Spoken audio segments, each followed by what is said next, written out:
ఎన్నికల తొలి దశ నోటిఫికేషన్ జారీ అయింది. లోక్సభతో పాటు ఆంధ్రప్రదేశ్, ఒడిశా, అరుణాచల్ ప్రదేశ్, సిక్కిం అసెంబ్లీ ఎన్నికలకు కూడా నోటిఫికేషన్ జారీ అయింది. నామినేషన్లు దాఖలు చేసేందుకు ఈ నెల 25 వరకు గడువు ఉంది. మంచి రోజు చూసుకుని నామినేషన్లు వేయాలని అభ్యర్థులు భావిస్తూ ఉండగా దేశవ్యాప్తంగా అనేక చోట్ల మొదటి రోజే నామినేషన్ల కోలాహలం కనిపిస్తోంది.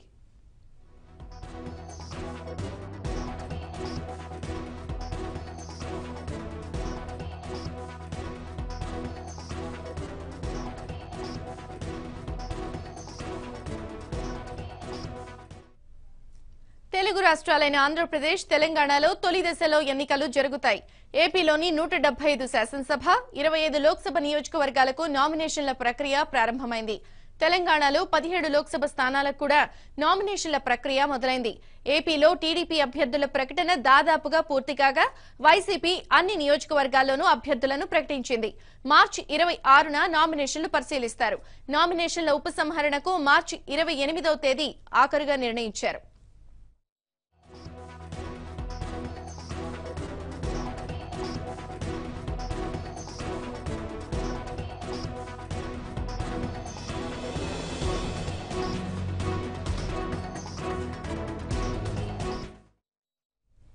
తెలంగాణలో 2,95,00,000 మంది ఓటర్లున్నారు. ఇందులో 1,48,00,000 మంది పురుషులు కాగా 1,46,00,000 మంది మహిళలు. ఏపీలో కొత్త ఓటర్ల నమోదు ప్రక్రియ పూర్తయిన తర్వాత మొత్తం ఓటర్ల సంఖ్య తెలుస్తుంది. 175 అసెంబ్లీ స్థానాలున్న ఏపీ అసెంబ్లీలో మ్యాజిక్ ఫిగర్ 88.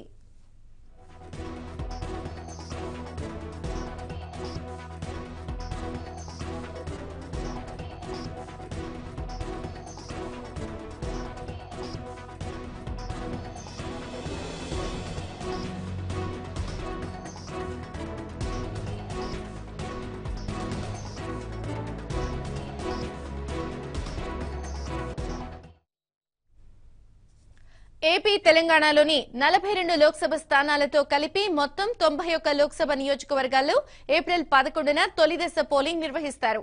ఉత్తరప్రదేశ్లో 8 చోట్ల, మహారాష్ట్రలో 7, అసోంలో 5, ఉత్తరాఖండ్లో 5, బీహార్లో 4, ఒడిశాలో 4, అరుణాచల్, మేఘాలయ, బెంగాల్, జమ్మూ కశ్మీర్లో తలా 2 చోట్ల, అండమాన్లో 1 చోట తొలి దశలో ఎన్నికలు పూర్తవుతాయి. యూపీ, బీహార్, బెంగాల్లో 7 దశల్లో పోలింగ్ నిర్వహిస్తున్నారు.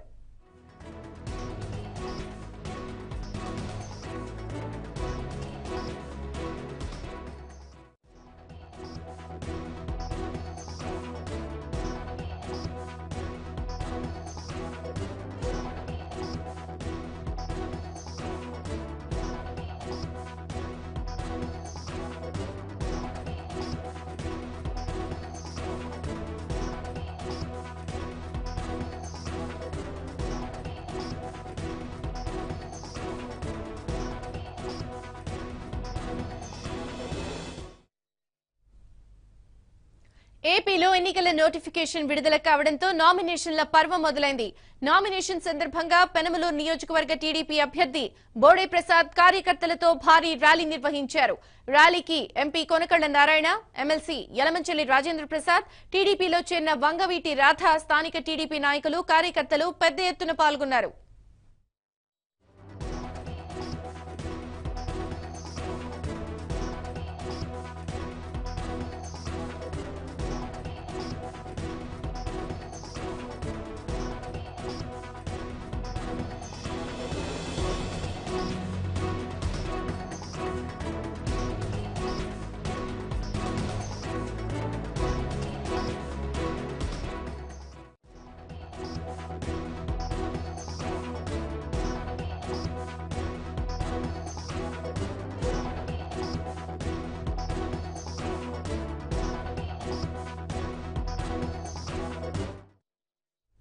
పశ్చిమ గోదావరి జిల్లాలో 15 అసెంబ్లీ, 2 లోక్సభ స్థానాలకు జిల్లా కలెక్టర్ ఎన్నికల నోటిఫికేషన్ జారీ చేశారు.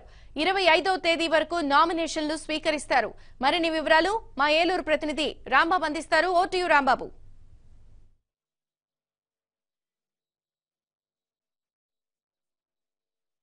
పశ్చిమ గోదావరి జిల్లాలో లోక్సభ అసెంబ్లీ స్థానాలకు కొద్దిసేపటి క్రితం కలెక్టర్ ప్రవీణ్ కుమార్ నోటిఫికేషన్ జారీ చేశారు.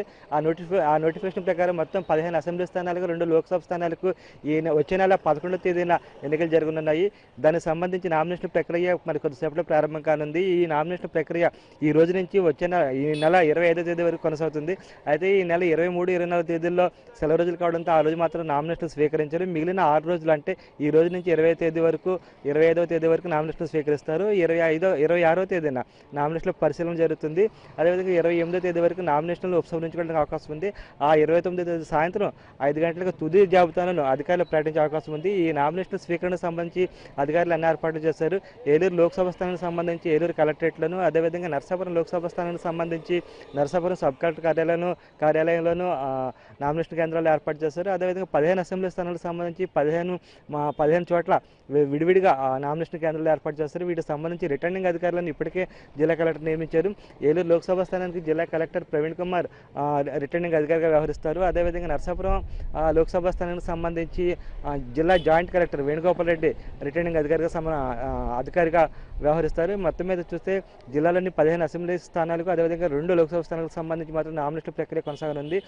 పార్టీలకు సంబంధించి అభ్యర్థులను ప్రకటించే ప్రక్రియ కూడా దాదాపు ఒక కొలికొచ్చిందిగా మనం భావించాల్సి ఉంటుంది.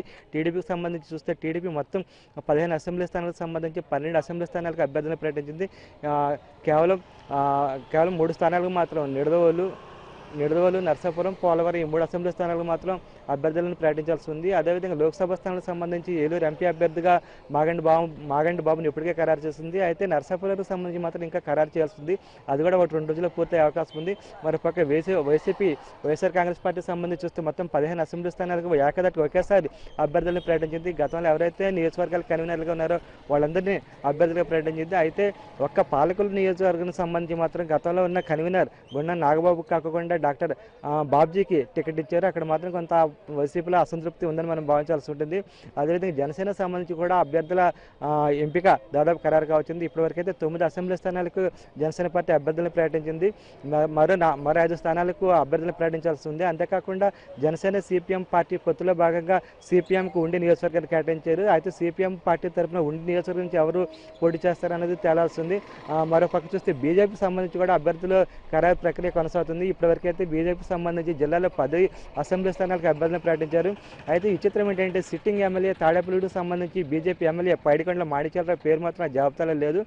కాంగ్రెస్ పార్టీ కూడా 2 రోజుల్లో ఆ ప్రక్రియ పూర్తి చేస్తుందని చెప్పేసి ఆ పార్టీ వర్గాలు చెప్తున్నాయి. దీంతో జిల్లాలోని మొత్తం 5 పార్టీలు, అటు TDP, YCP, Janasena, BJP, Congress 5 పార్టీలు ప్రత్యక్షంగా పోరుబరిలో ఉండనున్నాయి.